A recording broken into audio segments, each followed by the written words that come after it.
All right, let's get straight to it.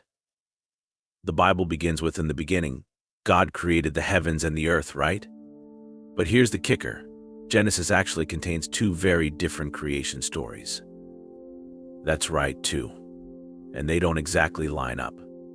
If you've ever been told there's only one official creation story in the Bible, you've been sold a half-truth. Here's what they don't tell you in Sunday school. In Genesis 1, you get the big cosmic version. God's creating everything in 6 days. Day 1, light. Day 2, sky. Day 3, land and sea. It's all very methodical, right? By day 6, boom, humans are made. Not just Adam, man and woman at the same time. And everything is smooth, structured, and precise.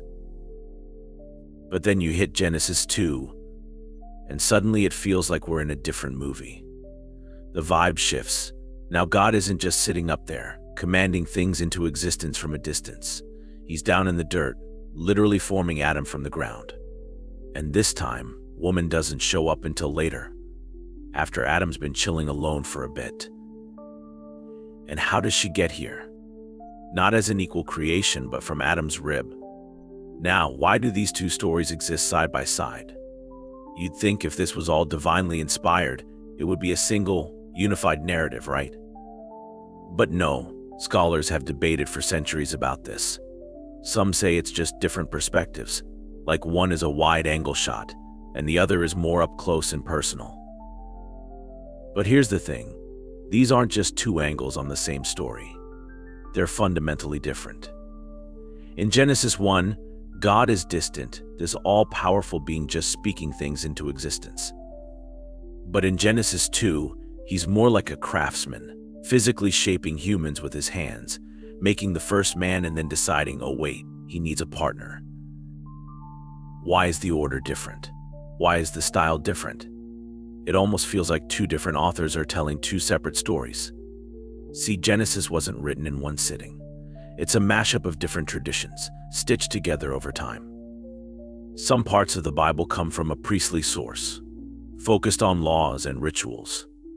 That's where you get that structured, 6-day creation. Then there's the more personal, human-centered narrative. That's where we get the Adam and Eve drama. And the craziest part? These stories are so different, they can't even agree on the order of creation. Think about that for a second. In Genesis 1, men and women are created simultaneously. They're equal, side by side from the start. But Genesis 2 has this whole Adam first, then he from a rib thing going on. That's a huge shift in perspective, right? So why do these two accounts exist in the same holy book? Is it because early Hebrew writers wanted to merge different ideas into one? Or could it be that the Genesis we read today is a carefully curated remix of older stories? I mean, what if both versions are there because the people writing this stuff weren't trying to give you one perfect narrative? They were giving you their best shot at explaining something that, frankly, is way bigger than we can wrap our heads around. And here's where it gets even more interesting. The first story doesn't even mention the Garden of Eden. That whole bit, the serpent, the tree, the fall of man, it's not there in Genesis 1 at all. That only comes in the second version, and suddenly, we're not just talking about creation anymore. We're talking about morality, temptation, punishment. So is Genesis 2 a deeper reflection on human nature, while Genesis 1 is more like the blueprint for the universe? What's wild is that people have been ignoring this for centuries. They either blend the two stories into one or pick the one they like best. But if you read carefully, you can see the cracks between the two. It's like a theological mashup, an attempt to make sense of ancient beliefs that don't always agree with each other. But here's the real bombshell. If Genesis has multiple versions of creation, what else have we overlooked? Now that you've got the two different creation stories in Genesis fresh in your mind, let's take it a step further. Because here's the thing. The Genesis wasn't even the first creation story in history. Far from it. Long before the Hebrew Bible was written, ancient civilizations were already telling their own epic stories about how the universe began. And guess what? Some of these stories are eerily similar to what you find in the Bible. Take the Enuma Elish from ancient Mesopotamia.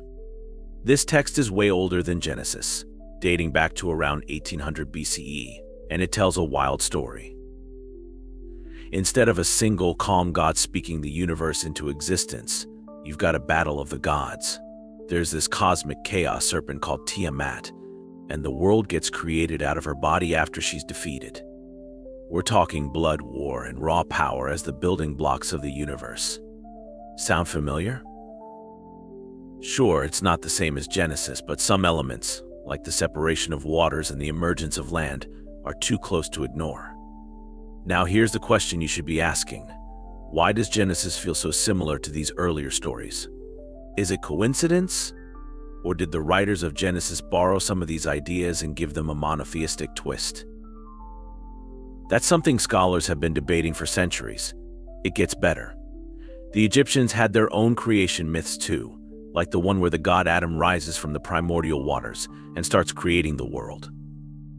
Again, we see this theme of creation emerging from chaos, waters, darkness, and then, boom, life appears. And guess what? The Greeks also had a similar thing going on in their theogony with Gaia and chaos.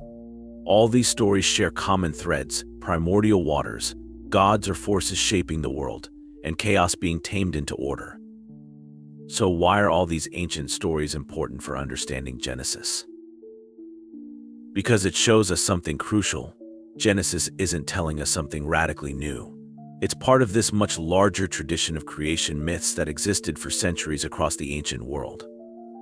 But while the other stories often involved multiple gods fighting and struggling to control chaos, Genesis took a different approach. It streamlined the narrative. Instead of a pantheon of gods at war, you have one God who speaks things into existence, no battle necessary. And that's the genius of Genesis. It took elements from older stories, chaos, creation, order, but presented it in a radically simplified, monotheistic framework. It's like the biblical writers looked at all the myths floating around at the time and said, all right, we're going to do this differently. Our God doesn't need to fight a dragon. He's just that powerful. Now, don't get me wrong. I'm not saying the writers of Genesis were copying these other myths word for word. But the evidence is hard to deny. These cultures were connected, they traded ideas, and their stories evolved together. When you realize this, Genesis stops being just a religious text and starts looking like a piece of an even bigger puzzle, a global story about humanity trying to figure out where it all began. And here's the thing, these myths didn't just shape Genesis, they shaped how ancient people saw the world, how they understood their place in the universe. If you lived in ancient Mesopotamia, you didn't see creation as this peaceful, orderly event. You saw it as the aftermath of a brutal, cosmic battle.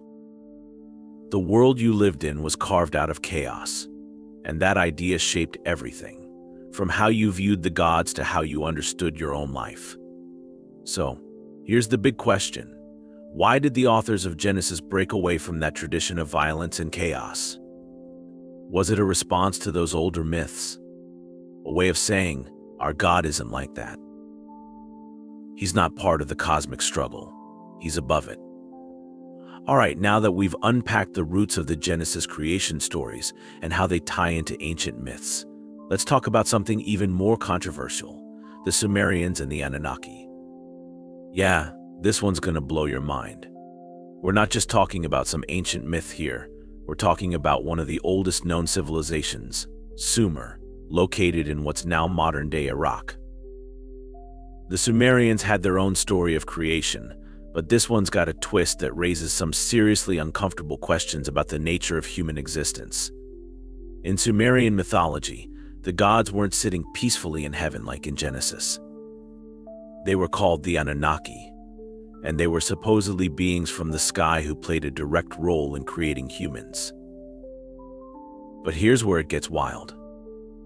The Sumerians believed that the Anunnaki created humans as a workforce, basically, to be slaves. Yeah, you heard that right. According to the ancient texts, the Anunnaki were overburdened with their tasks, so they decided to make humans to do the hard labor. They didn't just snap their fingers, though. The texts say they mold humans from clay and divine essence. Sound familiar? If you're starting to see some parallels with the Genesis story of God forming Adam from the dust of the earth, you're not alone. But in the Sumerian version, humans weren't created to rule over the earth. Now, here's where things take an even crazier turn. Some modern theorists, especially those who dabble in ancient astronaut theories, believe that the Anunnaki might not have been just mythological gods. They suggest that the Anunnaki were actually extraterrestrials who came to Earth and genetically engineered humanity. Yep, we're talking alien intervention in the creation of mankind. According to this theory, the Anunnaki didn't just come from the heavens metaphorically. They literally came from another planet and engineered humans to be their labor force. Now, before you roll your eyes, let's break it down. The Sumerians were an advanced civilization. They had writing, mathematics, astronomy, and architecture far ahead of their time. Where did all this knowledge come from? Could it really have been passed down from the East Sky gods? That's what proponents of the ancient astronaut theory argue. But whether or not you believe in the extraterrestrial angle, the real point is this. The Sumerian story of creation is one of the oldest, and it shares some unsettling similarities with later stories like Genesis. Both talk about beings who shape humans from the earth, but in Sumer, the gods are practical. They need workers, not spiritual beings. What if the Anunnaki story is the real original? What if the narrative of gods creating humans to serve them predates the more sanitized version in Genesis? Because if we're honest, the Genesis account feels a little cleaner, doesn't it? God creates humans and gives them dominion over the earth. But what if that's just the PR-friendly version of a much darker origin story, one where humans were created not to rule, but to serve? Think about it. In Genesis, humans are given free will and placed in a paradise. But in Sumerian mythology, humans were created as laborers and the gods used them for their own benefit. It's almost like Genesis is the version that gives us dignity, while the Sumerian account strips it away, revealing a much more utilitarian origin. Remember that these Sumerian stories are thousands of years older than the biblical texts. So when you read Genesis, you've got to wonder, how much of that story is a retelling or reworking of much older myths, like those of the Anunnaki? Why does this matter? Because if the Sumerians' creation story influenced the Bible, and if the Anunnaki myth is even partly true, whether as gods, aliens, or something else entirely, it changes how we see ourselves. Are we the rulers of this world, as Genesis tells us, or were we once slaves to gods from the sky? Now that we've tackled the Sumerians and their version of human creation, where humans were basically created to serve the gods, it sets us up for the next big twist, the story of Eden. Because let's be honest, the story of Adam and Eve in Genesis seems a little too simple on the surface. They eat from the tree of knowledge, get kicked out, end of story, right? Wrong. Here's where things get really interesting. We've all heard the mainstream interpretation: the serpent is Satan, tempting Eve, leading her and Adam into sin. But what if I told you that the serpent wasn't the villain? In fact, in many ancient cultures, serpents are symbols of wisdom, knowledge, and transformation. So instead of this being a straightforward tale of disobedience, what if it's actually a story about liberation? God places Adam and Eve in the Garden of Eden, surrounded by everything they could ever want, but forbids them from eating from one specific tree, the tree of knowledge of good and evil. Why? Why give humans free will? The ability to choose, and then say, don't touch that. It almost feels like a setup. The tree is right there, in plain sight, and it holds the key to understanding good and evil. Yet, they're not supposed to touch it. Enter the serpent. Here's where the traditional story gets flipped on its head. In Gnostic traditions, which are ancient texts and beliefs that challenged early Christian views, the serpent is seen as a liberator, not a deceiver. According to these writings, the serpent's role wasn't to trick Eve, but to free her and Adam from ignorance. The tree of knowledge was forbidden because God wanted to keep humanity in a state of blind obedience. The serpent, in this reading, is offering Eve a chance to wake up, to see the world for what it truly is. And what's even more fascinating, Gnostic texts portray God not as a benevolent, all-powerful creator, but as a lesser deity, a kind of tyrant, someone who wants to control humanity to keep them in a state of ignorance. The real enemy, in their eyes, wasn't the serpent. It was the god of the garden, who wanted to keep humans like obedient pets, blissfully unaware of the world around them. Now, I know this sounds controversial, but think about it. After Adam and Eve eat the fruit, what happens? They don't die, like God said they would. Instead, their eyes are opened. They gain knowledge. They become aware of their nakedness. They understand right and wrong. In other words, they become fully human. Isn't that what separates us from animals? Our ability to reason, to understand morality. So maybe the serpent wasn't offering death at all. Maybe the serpent was offering freedom. And here's where it connects to what we've already discussed. Remember how in the Sumerian creation myth, humans were created to serve the gods? What if Eden was the same thing? What if Adam and Eve were placed in the garden, not to rule over it, but to remain in a state of servitude, unaware of their potential? The forbidden fruit wasn't just a random test of obedience. It was the key to breaking free from the garden, from a paradise that was actually more like a prison of ignorance. The serpent gives Eve the choice: remain in a state of blissful ignorance, or take the risk of knowledge and all the consequences that come with it. Eve's decision wasn't a sin. It was an act of courage. She chose knowledge. She chose to wake up. And yeah, it came with a cost. Adam and Eve were banished from Eden, but they also gained something far more valuable: their autonomy, their ability to think for themselves. We've been talking about creation, but what if the story of how the universe was created isn't as simple as God spoke and it happened? What if there's a lot more going on behind the scenes? Here's something a lot of people don't realize. In ancient Jewish mysticism, specifically in the Kabbalah, there's an idea that God didn't create the universe alone. Instead, creation was a collaborative process involving multiple aspects of the divine, known as the Sephirot. And we're not just talking about a few angels lending a hand here.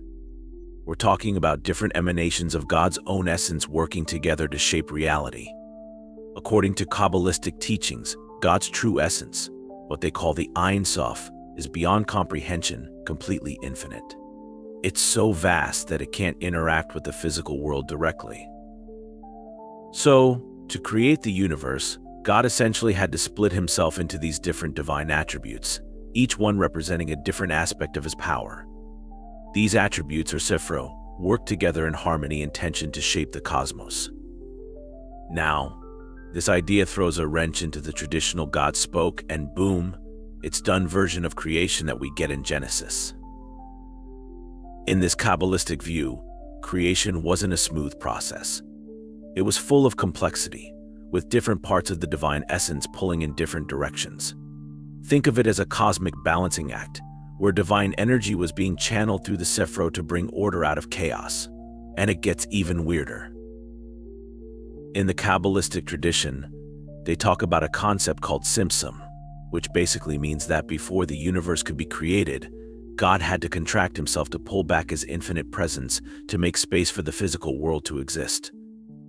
So the universe isn't just the result of some all-powerful command. It's the product of divine tension of emanating his power in ways that allowed the material world to take form. Let's be real. This is a far cry from the straightforward creation narrative we've been taught.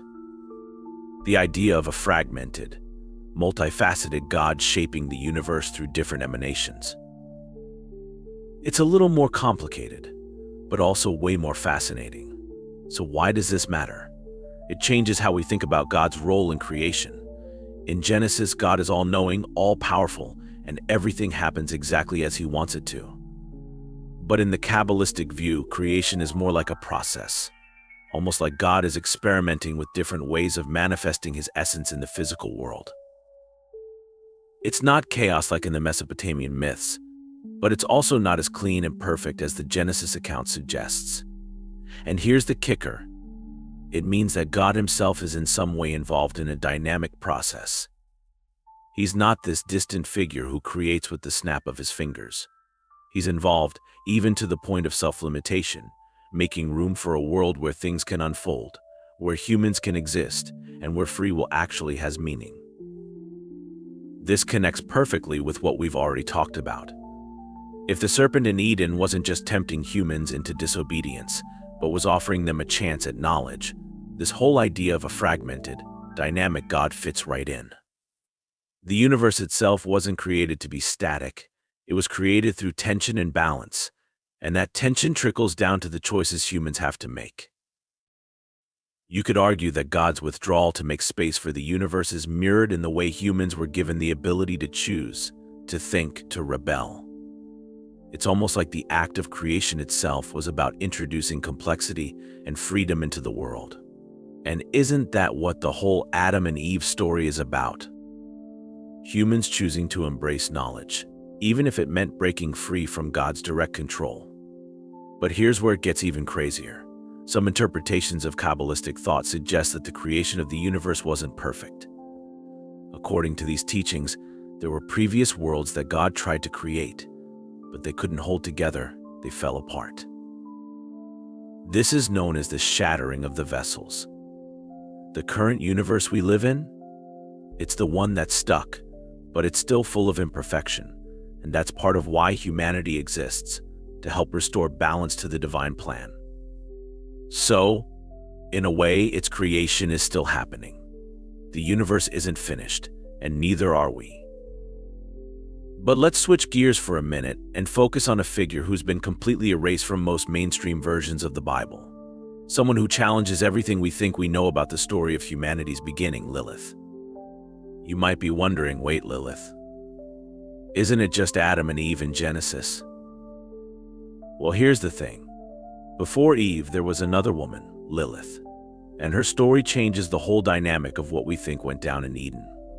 First, let's get this straight. Lilith is not in the canonical Bible. You won't find her name mentioned in Genesis, but in Jewish folklore and other ancient texts, Lilith was said to be Adam's first wife. Yeah, that's right, before Eve. And here's where things get interesting. Lilith was created from the same clay as Adam. They were equals from the start. No rib, no secondary creation, just Adam and Lilith, both formed at the same time. Sounds fair, right? But this is where things take a turn. Lilith, being equal to Adam, didn't feel the need to submit to him. She wasn't about to play the role of the obedient, submissive wife. So what does she do? She leaves. That's right, she walks away from Eden, from Adam, from everything. And here's where her story disappears from most retellings, but let's dig into what this really means. Lilith wasn't just rejecting Adam, she was rejecting the entire system that placed her beneath him.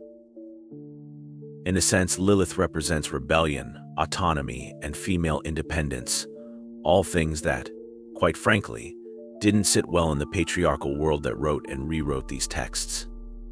Her story was so dangerous to the status quo that later religious traditions had to bury it, demonize her, and replace her with Eve, the more compliant, obedient woman who comes from Adam's rib.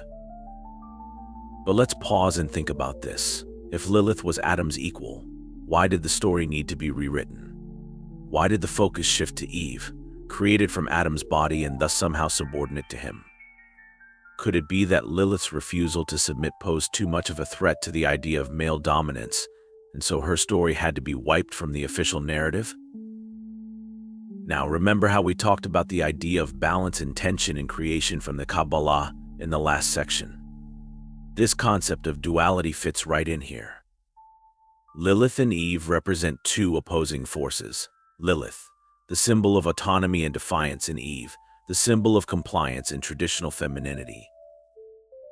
In some ways, it's as if humanity needed both figures. Lilith, the one who breaks free, and Eve, the one who accepts the role she's given for the story to move forward. Later texts, particularly in medieval Jewish mysticism, depict Lilith as something darker, almost demonic. She's painted as a seducer, a killer of infants, a figure to be feared. But why? What's the real reason Lilith had to be cast out not just from Eden, but from the entire narrative? Some say it's because she represents a challenge to the very structure of divine order. If Lilith, or being created as Adam's equals, could reject her place and walk away, that implies humans have the power to resist the roles they're assigned, not just by society, but by God. That's a terrifying thought for any system based on obedience. By demonizing Lilith, the writers of later texts were sending a clear message: defy the system, and you become the enemy. They couldn't allow the story of a woman who stood up to divine authority and rejected her role to become a symbol of empowerment, so they twisted her into a villain. But here's the thing. Even though her story was erased from the mainstream, Lilith's legacy never truly disappeared. Over time, she became a symbol of female empowerment and independence. In modern feminist readings of the story, Lilith is seen as the ultimate rebel against patriarchal control. She refused to be anyone's subordinate, not Adam's, not God's. And for that, she was punished, erased, demonized. Which raises the question, what would the world look like if Lilith had stayed? If she and Adam had truly been equals from the beginning, how different would the story of humanity be? Maybe Eden wasn't just a setup for the fall, it was a stage for a power struggle, one that ended with Lilith being forced out to make room for Eve, the woman who would follow the rules. Now that we've uncovered Lilith's story and seen how it challenges the traditional narrative, let's talk about something even more mind-blowing. What if this world wasn't the first one God created? Yep, you heard that right. There's a theory, rooted in ancient Jewish mysticism, that suggests the world we live in isn't the first version of creation. In fact, according to Kabbalistic teachings, God tried to create the universe multiple times before, and those earlier worlds, they didn't work out. They were imperfect. They fell apart. They were destroyed. It's called the shattering of the vessels, a cosmic event where previous creations couldn't contain the divine light, and they basically collapsed under the weight of their own imperfection. Think about that for a second. What if we're living in the latest attempt at creation? What if the world we know today is just one version in a series of cosmic experiments? And if that's the case, then creation wasn't just a one-time event. It's an ongoing process, with each iteration coming closer to something sustainable, something that works. Now, this isn't just some far-off mystical idea. It actually fits perfectly with everything we've been talking about. Remember how we discussed the tension between chaos and order, knowledge and ignorance, freedom and obedience? Those tensions aren't just themes in the stories. They're built into the fabric of creation itself. The idea that God had to try again multiple times reflects the reality that creation is messy, imperfect, and full of challenges. And it's not just creation that's ongoing, humanity's role in this process is ongoing too. According to Kabbalistic thought, we are part of the process of repairing the world, something called Tikkun Olam. We're here to help fix what's broken, to balance the forces of chaos and order, to restore what was shattered during the creation process. In other words, humanity isn't just an accident of creation, we're essential to its completion. If we tie this back to the stories of Adam, Eve, and Lilith, it starts to make even more sense.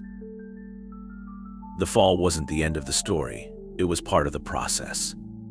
Adam and Eve stepping out of Eden wasn't just a punishment, it was the next phase of creation. Humanity had to leave the garden, had to face the challenges of the world, because that's how the universe moves forward. Through choice, through struggle, through learning. And here's the kicker. If God had to create and destroy worlds before, and if humanity is part of this ongoing process of repairing the universe, it raises an interesting question. What's next? Are we living in the final perfected version of creation? Or is there more to come? Could there be another stage, another leap forward that we haven't even imagined yet? The fact that creation is described as an ongoing process gives us a new way to look at the world around us. Instead of thinking of life as a static, finished product, we can see it as something fluid, evolving, something that we are directly involved in shaping. And that's powerful. It means we're not just passengers in this cosmic story, we're participants, with the ability to influence what happens next. So as we wrap up this journey through the creation stories, from the ancient myths to the hidden narratives of Lilith, from the cosmic forces of the Sephiroth to the shattering of vessels, here's what it all comes down to. Creation is not a finished story. It's still unfolding. The world we live in is imperfect, sure, but it's also full of potential.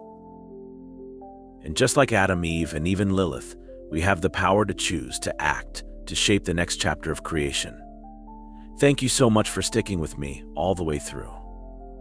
I hope this journey has opened your mind to new ideas, new possibilities, and maybe even a new perspective on the stories we've been told for centuries. If you enjoyed this, please drop a comment below with your thoughts, and don't forget to subscribe for more deep dives like this. Your support really helps the channel grow and keeps these discussions going. Thank you again, and may God bless us all.